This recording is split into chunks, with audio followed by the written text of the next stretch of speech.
Everyone thought it was just another quiet morning on base, until the general stopped mid-step, staring at the young sergeant's rifle like he'd seen a ghost. The sunlight hit the steel, and his breath simply left him. Before I tell you what happened next, tell me in the comments where you're watching from. I love knowing who's listening.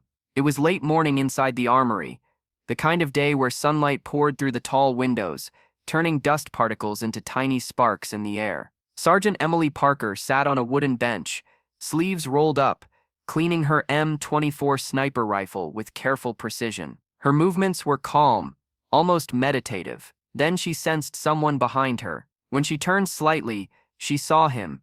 General Arthur Gaines, one of the most respected officers on base. He stood at her side, staring down at the weapon in her hands, as though time had just stopped. At first, Emily thought she'd done something wrong. She straightened, rifle still in her lap.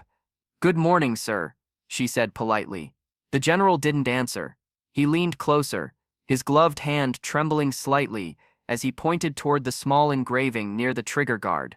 3 interlocked triangles, barely visible in the light. Where did you get this rifle?" he asked quietly. Emily frowned, surprised by the tone in his voice.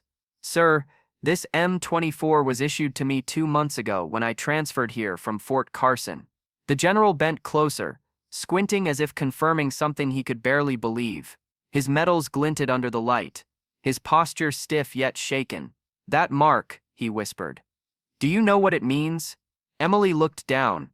The sunlight caught the faint symbol again, almost glowing. "No, sir, I thought it was just a scratch." He shook his head slowly, his expression filled with disbelief and sorrow. "That's not a scratch. That's a unit symbol, one that hasn't existed since Coast Province, 2008. Her hands froze mid-clean. "Coast Province," she repeated softly. The general nodded. This rifle belonged to Lieutenant Mark Reynolds. He carved that mark with his team. It meant, we come home together. But Reynolds didn't come home. He died covering our withdrawal. We never recovered his weapon. Emily's heart skipped a beat. Her father had once told her about that mission, how an unknown soldier had dragged him out of the blast zone before everything went dark. "Sir, my father served in Coast. Private David Parker. He always said someone saved him that day. A man named Mark." The general turned to her, stunned. For a long moment, neither of them spoke.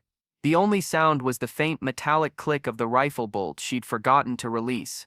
"Your father," the general said, his voice breaking slightly, "was the last man Reynolds saved. I was the one who ordered the extraction. That mark, it's his signature." Emily stared down at the weapon. Her reflection mirrored faintly in its polished metal. The air felt thick, not heavy with grief, but with history. "I didn't know," she whispered. "All this time." He nodded solemnly, his eyes softening. "Sometimes the past finds its way home, even through a weapon." Around them, the sound of distant drills carried through the open window. The sun was high now, bright and unwavering, filling the room with gold and warmth. The general straightened his posture, his shock slowly fading into quiet respect. He rested a hand on Emily's shoulder. "Sergeant Parker, your father was a good man, and so was Reynolds. That rifle, it doesn't just belong to history anymore. It belongs to courage." Emily smiled faintly, nodding as she looked down at the engraved triangles.